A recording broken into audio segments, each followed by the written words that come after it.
Well, hello, everybody, and welcome to this episode of the Classroom Matters podcast with me, your host, Kristy Houle.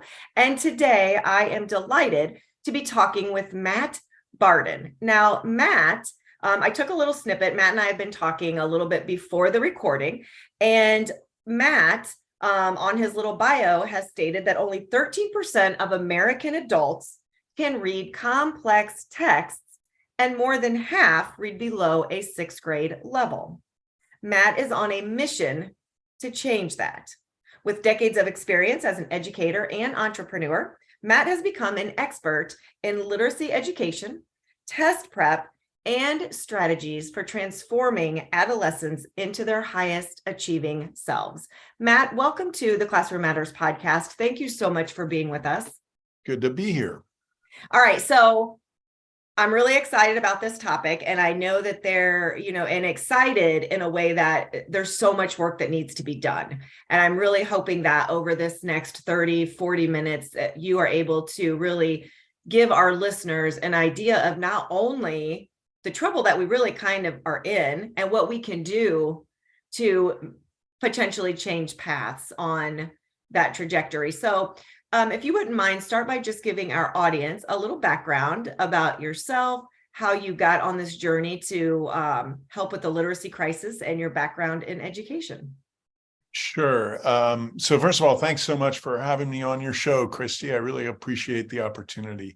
So I graduated from college, these 800 years ago, and came to New York City, where I taught in the public schools, first at a kind of a failing high school, and then at a decent, pretty good middle school for 4 years.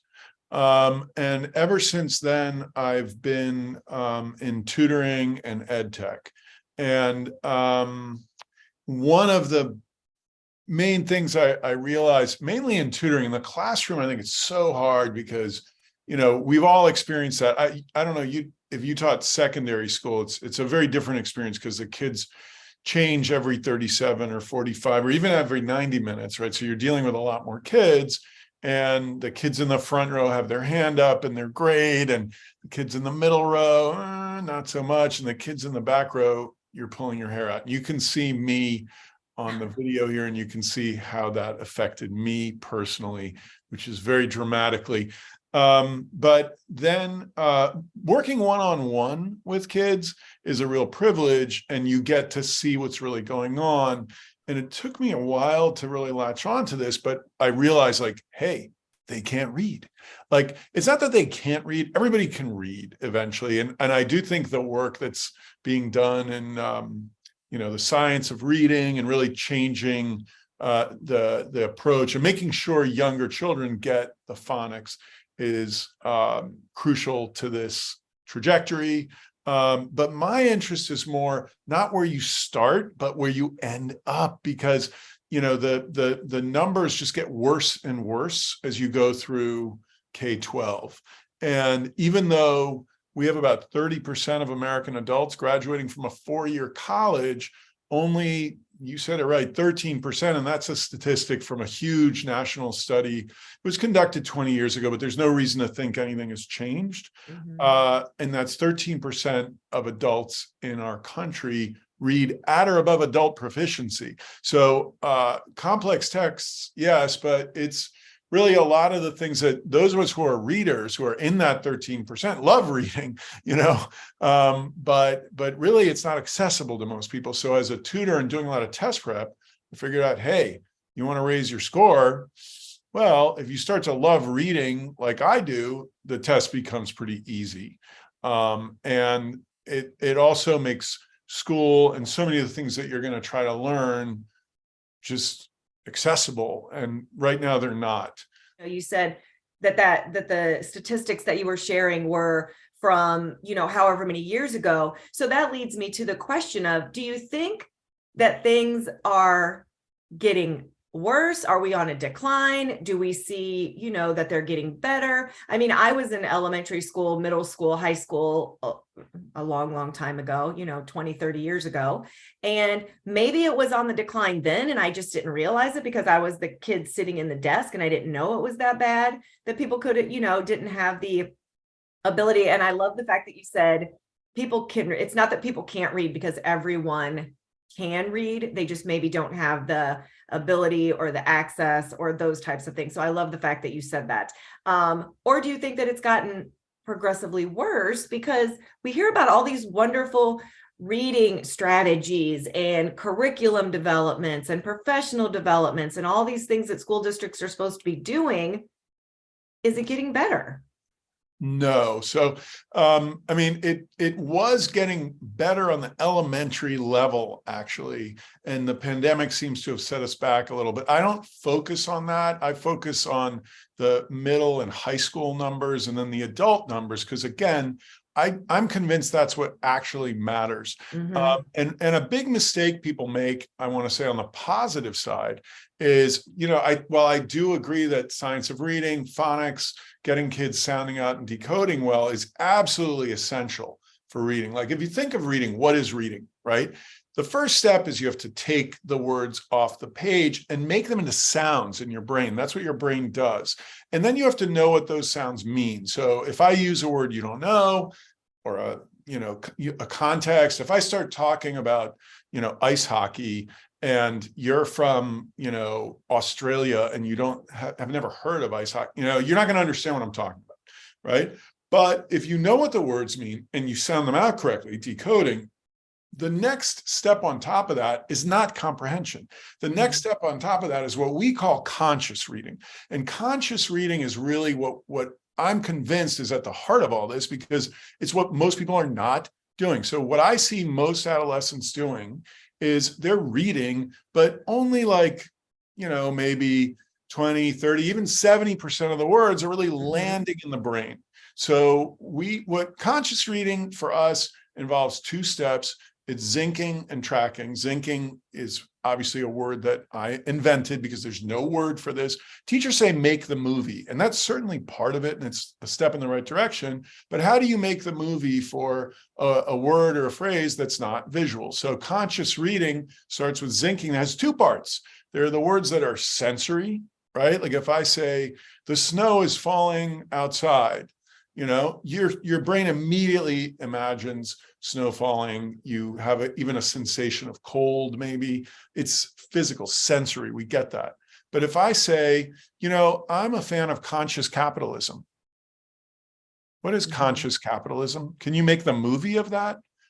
No. And that's where a lot of kids are dropping off, is what we call the make it real phrases. So even something like life, liberty, and the pursuit of happiness. What's the movie of that? It's a little more like it's all on a spectrum, right? But the more advanced texts are going to have much more abstraction. And what happens, what I see most kids doing, and it doesn't really matter the background, is that there are things that they get, and then things they don't, and then pretty soon they're losing interest. Now, I lost my point that I wanted to make, and I do want to answer your question. The point I wanted to make is brain development. I'm always hammering on this with parents. Like, do not give up on your kids. Do not think that, oh, my kid is behind, blah, blah, blah. There's way too much focus on that in our society right now. Kids being medicated and stuff like that. And I'm not against that. I know that in some cases it's absolutely necessary and it helps dramatically. But what I am saying is this is well backed up by research. Our brains are constantly growing. That's what makes us human, brain plasticity. And up to the mid to late 20s, kids' brains are wildly developing. So when they're taught to read at a certain age and they don't get it, it doesn't mean they can't get it a year or two later, but it's never going to be taught again. So I would encourage teachers, parents to think about the whole spectrum I just described. Sounding out the words correctly, knowing what the words mean, and then on top of that, conscious reading. And undergirding all this needs to be love, because learning is too fear-based, and it really must be love-based, because that's the only thing that actually works. But to answer your question, yes and no. Are things getting worse? Yes. Did they get better? I believe they did get better, and they can also obviously get better again. I don't see a lot of efforts in the area that interests me, which is secondary education. I think there are a few, but in general, we tend to focus a lot on younger children. Mhm. And adolescents get the short end of that stick because, most people don't, there's so much else going on with adolescents. I think, we don't like to think about them that much. But the main thing that's going on, the huge elephant in our room, is actually not the pandemic. It's this guy right here. I'm holding up my phone. And, Yeah. we're all struggling with this. And I mentioned before, learning needs to be love-based. Well, this is love-based. It's the lowest form of love. Mhm. It's like all the clickbait and the, bings and bongs and whatever, that stuff is love. It engages you intrinsically, right? Mhm. It's not motivating you by scaring you into, oh, you better play this video game or you'll get in trouble, No, Mhm. it's motivating you because it like feels good on some level. Mhm. And it's challenging. It's so challenging. And I do see a dramatic shift in the Mhm. classroom. I'm the attention spans of kids. Think of it this way. Imagine if we discovered sugar, right? And then within a decade, we made sugar 100% available all the time to our kids. Imagine Yeah. if like every day in your kitchen were putting out, donuts and cookies and ice Have you cream. been at my house? Have you been in my kitchen? There might be some of those things down there right now. Okay, well, I'll bet there's other Just stuff kidding. too. There is. There's some Yeah. apples. Okay, but you told me that your kid was an athlete, so I Oh, think yeah. probably they're eating more than that. But on Mhm. the phone, it's 24/7. And it's not because they're bad. It's not Right. because, it's just, and I don't mean to say, oh, throw the phones out. I mean, I see kids doing that, which is really impressive. And you know what? I'm excited for the backlash because it's coming. Mhm. There's no way you can dine on sugar all day long and Right. continue to think that's a good idea. Mhm. And I Mhm. think that's what's happening to kids. Yeah, so I'm really glad that you brought up the cell phone and the social media aspect and the pandemic because, I wanted I think there was a question on the talking points that we had went over that, I wanted to ask you if you thought before or after the pandemic. So I'm really glad that you said, I don't think that's an excuse. Things have been going a certain way before the pandemic. And, I agree with you. I think that we're using the pandemic for a lot of like excuse. Well, the pandemic, there was a lot of learning loss, and it just seems like, no, kids were still attending school. They still had access to books. They still had access to people trying to get them to read, especially at the middle and high school level. So, the social media, I'm glad that you brought that up because that is a huge issue. And as you were talking about middle and high school students, it really did I sort of had like these little, my brain sort of opened up and I thought, wow, he's bringing up some great points because we really do focus. I mean, even as an educator, as a parent of 3 teenage boys, there was so much more focus put on my children, between preschool and 5th and 6th grade with all those books you're talking about and just the children's books and the fun and the sitting around and reading together. And as soon as they hit middle school and high school, that was almost non-existent. And it was almost non-existent in schools. I can't remember the last time I saw a middle or high school kid with a book in their hand.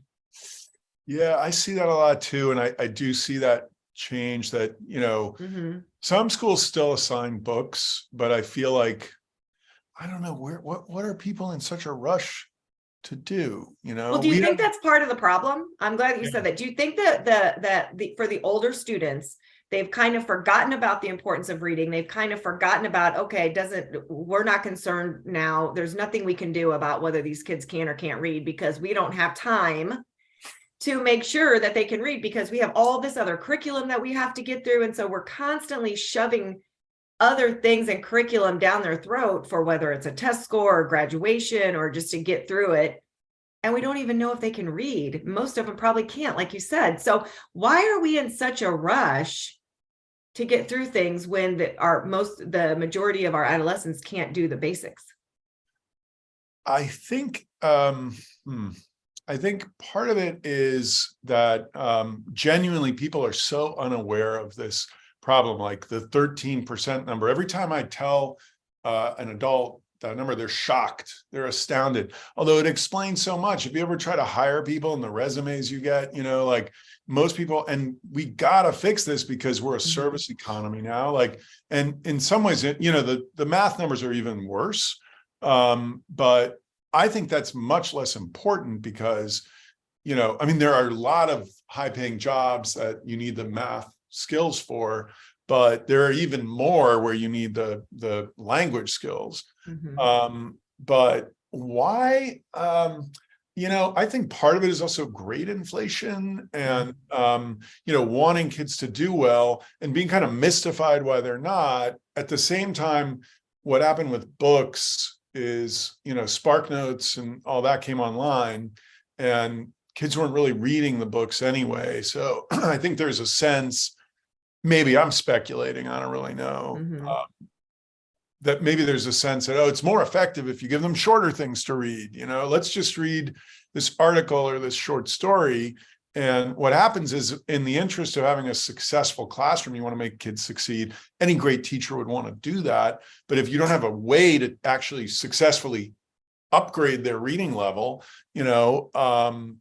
which, self-servingly, that's the tool we build, Zinc Reading Labs. But I also think it's the reason we're building it is I didn't have a tool like that. And I'm quite certain it's needed, but I don't think teachers are aware it's needed. Instead, they're just like, how can I make this work?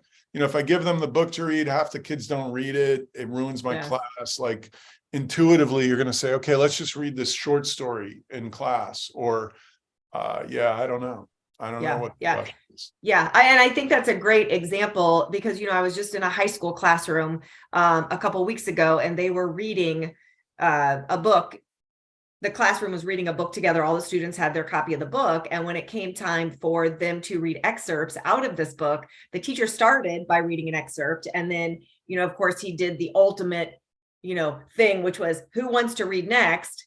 Well, you can imagine how many kids raised their hands. Not a single one. It was like Bueller. It was crickets. And then he continued to read on because no one volunteered. So after that session, I asked him, I said, I'm just curious, when you asked us for students to read and you got no response, why did you not nudge them a little bit more and encourage them? And you just were sort of okay with that. And his response to me was, well, I really don't want to make kids feel uncomfortable. I didn't want to, and I get that. But do you think that's part of the issue too, is we're sort of in an age where, well, we don't want to really push kids. We don't want to make them feel uncomfortable. So therefore, we're just going to sometimes give them a free pass not to have high expectations for them. Yeah, I think we're getting into tricky territory here, Kristy. You might diverge a little bit, but hopefully productively. So, yes. I think that might be the impulse. But again, to me, the whole foundation of education is fear-based at the moment. And it's so ingrained in all of us that I catch myself, I preach this all day long. And yet, my wife and I were just talking about it yesterday. Like, we have an assumption that, you have to be like driven and work hard, and hard work is very attached to fear, right? Or competition, but in a negative way, not like, oh, it's fun to compete, but in like, you better compete, you better work hard, you better get good grades. You're going to disappoint your parents. You're not going to get a good job. It's all fear-based, right?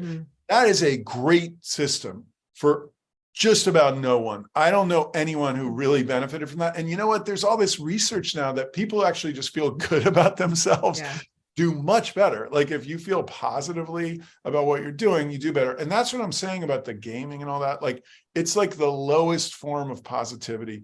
And there's all this research about that, like, how do we get people hooked on something dumb that doesn't help them at all?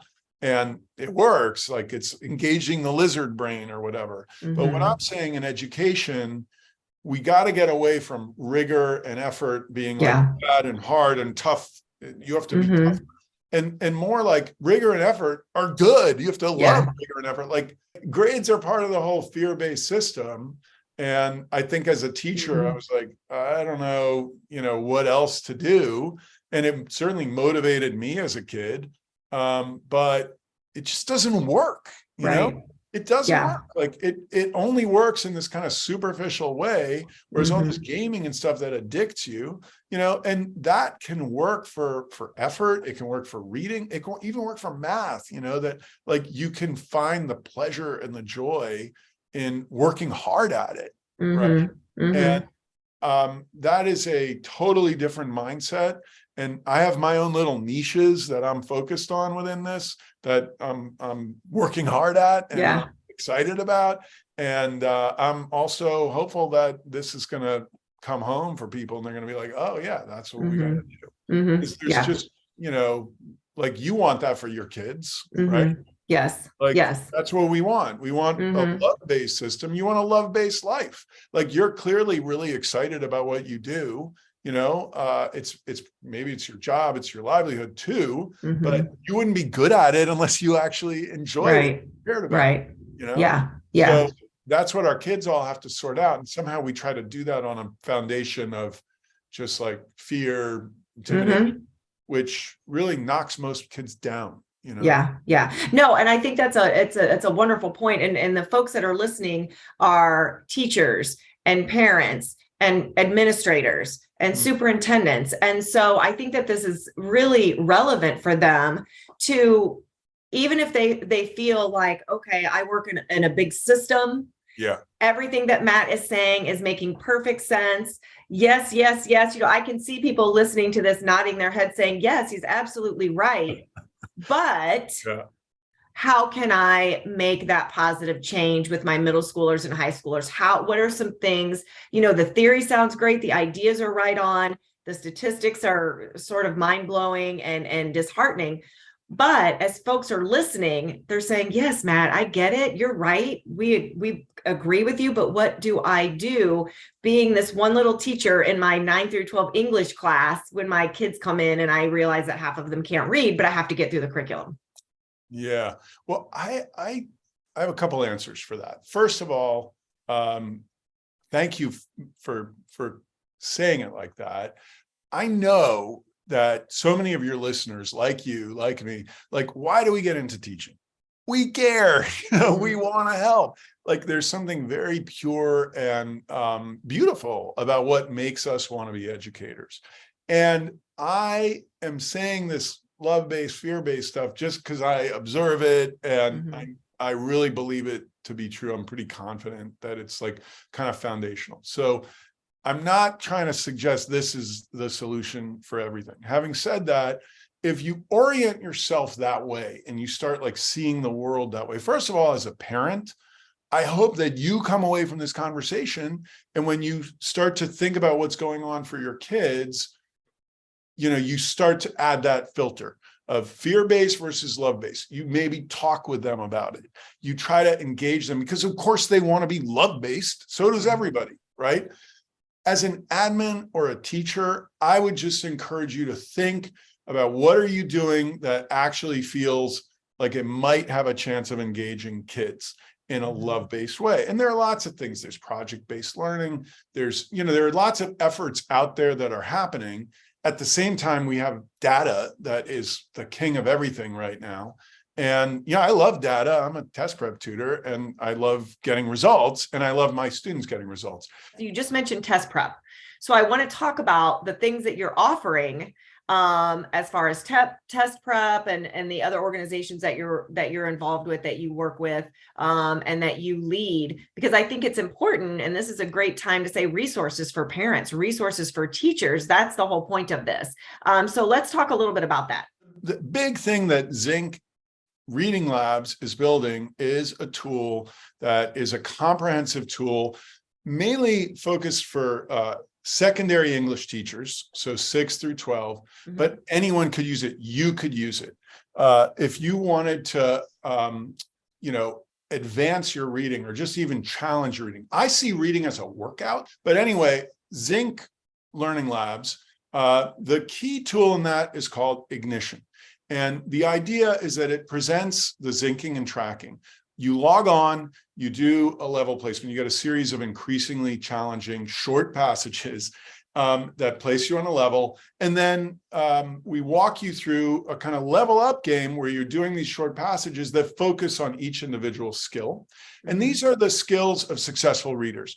It's turning the words into images, ideas, and meaning. And then it's tracking, because that's the second thing. Like, you can't just do the one skill. You need to do it, and then you need to keep doing it, right? And you need to pick up the writer's cues, whether it's punctuation, transitions. Pronouns is a huge one. Kids skip a pronoun. It said, this leads to blah, blah, blah. What's this? As soon as you've missed that turn, you're way down the highway in the wrong direction, and you hate reading.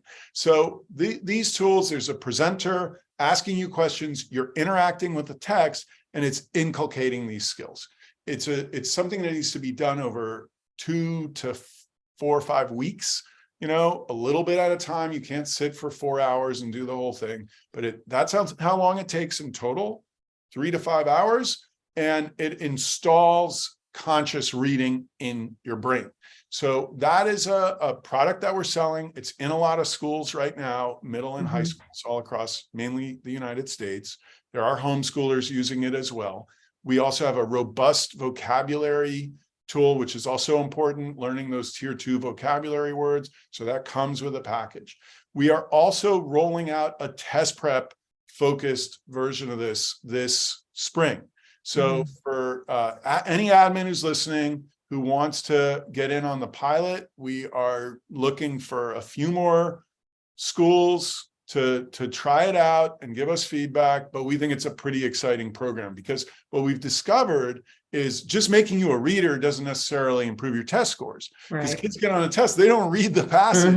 They just see that question and they want to go right to the answers, and they're kind of guessing, and then they start to get really tense. And we're world leading experts at this, so that the test prep tools are going to be really exciting. The other thing we're launching this winter is a tutor training program. I don't think we have any seats available in the pilot for that, but if you're interested, you can email, info@zinc.nyc. And we can put you on a list, because we're piloting it, and I think that group is full, but there's no training to become a high level expert test prep tutor. So these are 2 totally unrelated ventures. The one that's really plug and play, the EdTech. Big Reading Labs. It's a very robust platform, and the results from it are really, really exciting. 85% of the kids who finish Ignition, 85 say, did it, simple yes or no question, did doing Ignition improve your reading? Yes, 85%. So, we're really excited about that program. And if you want your kid to be a reader, I think I might have sold you on this just now. Yes, I'm writing information down. I'm like, where can I get my hands on some of this stuff? Well, the trick is getting your kid to do it. So we're focused on getting. That's where the fear comes in, don't you think, Matt? Like, in all seriousness, that's where, when you're talking about fear-based. Yeah. When you're in this position and you have these great resources and these great tools, but your kids are resistant. Yeah. And I think that's like, okay, I've got these great resources. I've got these great tools. I know this is important. How do I get my child, whether they're 12 or 18 or 22, because you recognize that in your child, and they're trying to make it through college and they're struggling to want to, that's what you're talking about, right? The love-based thing, because you don't want to force it, because they're not really going to grab onto it if you're forcing it. And I think that might be where we're missing that link, is the fear. Well, that's what I was pushing back at you on, because like, notice it in yourself. Like, I'm telling you, that dog don't hunt, like, and it's so entrenched. It took me years to figure this out. Like, even tutoring kids one-on-one, I'd get mad at them or whatever. Like, or just frustrated. Like, why aren't you doing this? Yes. Okay, come on, try harder. And it's like, it's obvious. They have no idea how to try harder. They've never done it. They don't get any reward from doing it. And the only thing that works is love. And I don't mean like you have to be, in love with your, economics class or whatever. It just means like it has to have some intrinsic reward. And the other thing I think that can engage them actually is getting them to consider what the phone is doing to their brain. Yeah. because it's like pretty obvious and it's pretty out there, even on TikTok and stuff, that kids are talking about, like, my daughter's friend threw his phone in the Grand Canyon. It's littering, and I'm against that. But like, kids are starting to really feel the pain of this thing. And sugar's delicious. I love sugar. Sure. I want to visit your kitchen. Right. Right. But not, you don't want to live there. I don't want to live if that's, you need some portion control, which you need to work on with this stuff. And that's the next frontier. But again, you want to approach it with, like, look, what's your buy-in on this? And take a long view, and don't think of it as like, I got to sell you on this right now, because you won't persuade anyone. Yeah. Sort of like, what kind of carrot can you dangle for that person? All of our kids are different. And I know that is magnified when you're talking about 20 students in a classroom, that you may, especially in a high school, when you're seeing 20, 30 students every 40 minutes, you can't know them all as well as you can your own children. But even your own children, I have 3 boys, and they all have different styles of reading, different reasons for wanting to read, different levels of interest in reading. And so that's something I can't imagine how difficult that is, being at a high school or a middle school English teacher, trying to figure out how to get all these kids to read. Yeah, you can. But what I'm saying is, even before that, if they're not conscious readers, if they're not comprehending, there's no way they're going to like reading at all. And too often what happens is, when they're reading in this kind of skimming way, right? And we all experience this as English teachers, they'll say something totally off the wall, like, and by the way, we're trying to get this essay published, like, don't teach close reading. And close reading, gosh. I'm joking, sort of, but what happens is, when you teach close reading, but you haven't taught conscious reading, what happens is they latch on to some word or phrase, and then they're like, oh, hope is a thing with feathers. That's a famous Emily Dickinson poem. Oh, that reminds me of Noah's Ark. Well, okay, there are birds involved in both, but it's not actually related at all. And when you're reading, you want to just read what the writer wrote. And instead, what happens a lot in English classes, a kid will totally derail your discussion, because they haven't understood what the writer wrote. They've understood 1 or 2 phrases of it. Right. So what I'm saying is, build in that comprehension first, and don't try to give them. Now, they may be comprehending, you might want to start with manga, comic books, whatever. Any kind of reading gets you off your phone, which is like already an achievement. Right. Yeah. And so, I think that's great. And we are building towards giving teachers the kind of data you're talking about, because in Ignition now there are going to be choices. So we'll be able to start to tell you, like, oh, this kid was really interested in this, this, and this, and here are suggested books that you might have in your classroom library that you could give to them to get them to read. But you know what? You, the teacher, you're the magic. You're the one that has to be like, somehow, that spark, that motivator who connects with a kid and is like, you know what? Because we all know this stuff. That's what makes us good at what we do, is like, I look at you, and I don't actually know you at all, Kristy, so I'm not going to do this right now. And I have a sense like, oh, you know what? You might like to read blah, blah, blah. And then you do, or you don't, and I can give you something else if I've had time to read a lot myself, which I doubt many teachers do. Yeah. Okay. So you mentioned, when you were talking about some of your resources, that you have had several homeschool families use some of these resources. And that leads me to the question of, are we seeing the same types of things, data, statistics, in this literacy crisis when we look at private schools and homeschool settings? Or is this sort of something that, these challenges are more confined to public education because of the systematic way things happen in a brick and mortar public education setting? I'm really not qualified to say anything, decisive about that. My intuitive sense, and, based on a very limited data sample, I would say no. I see just from a few examples where, but homeschooled kids, a lot of the homeschool movement is very love-based. It is much more focused on, oh, you're interested in this, let's read that. And, I think they're great results. Obviously, a lot of kids, I loved going to school. I didn't necessarily learn that much, but the social aspects of it were really important to me. And, it was important for my kids too. In a lot of ways, I didn't even consider homeschooling them. So, in private schools in general, but it really depends on the school, because many of them are very fear-based. And again, I think the common denominator in all this, the phone. And I'm seeing a dramatic shift, Kristy, in like kids who are in high school now from kids who are in college now. And they really suffered in the pandemic. I wouldn't underestimate that at all. The psychological effects of it were horrible. They regressed, they're acting not their age and stuff like that.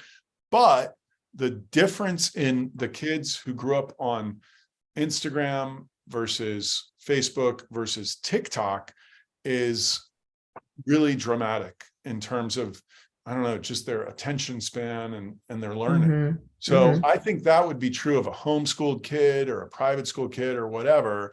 And it's affecting our whole society. So, and again, I'm not trying to task teachers or admins with fixing this, because I can't fix it. I can't fix it with my own kids necessarily. I think they're okay, but it's just finding the other stimulus, finding the other things, and maybe even finding it for yourself first, right? Like for me, it's exercise, meditation. For some people, it might be prayer if it's meaningful, not, just like going and trying to put on a show or whatever. Sports for sure, not watching them, but participating in them, and absolutely reading. Right? It's an offline experience when it's in a book. And I like the fact that you said where we can't fix it. It's not about fixing it, but I think something vital that you're doing is you are bringing the issues to light. You are having the conversations, you're talking about it, you're providing resources to make changes as we move forward, right? You're not just ignoring the problem. And so, no, it is a huge issue that can't be just fixed with one thing. But I think just having the conversations, enlightening people, just during this conversation, you've probably said a couple of things that I hadn't really thought about that could potentially change the way in which I engage my child with books or reading, or start having those conversations that maybe I just hadn't thought about, right? So whether you're public school, private school, homeschool, parents of children that are going into, colleges or a job like my oldest son, it's just a great conversation for all of us to have, community, right? Of folks that know that we need to have a society of adolescents that are growing up that are going to take over. We want them to have the tools and be equipped with the knowledge and the passion to want to gain more knowledge. And you get that by reading and by being a good reader. So Matt, thank you so much for being with us. Please, one more time, tell folks where they can reach out and contact you. And as usual, we'll have all of this in our description page, but I do want you to just let us know where we can find you, whether it's website, social media, whatever. Sure. So anyone who wants to reach out to me directly, you can find me at matt@zinclearninglabs.com, ZINC learninglabs.com. We're on social media, Instagram, Zinc Learning Labs. You can follow my LinkedIn and Zinc Learning Labs LinkedIn as well, and Facebook, I think, Twitter, but really, keep the faith. We all got in this game because we care. I think sometimes we take too much on. I think it's pretty hard. So we got to just try to, bring some love and positivity. And I'm so grateful for you inviting me on your show. Thank you. Thank you, Matt. Great conversation. And this is Kristy Houle signing off for this episode of the Classroom Matters podcast. And as I already said, we will have all of Matt's information in the description page as you listen. Thanks again.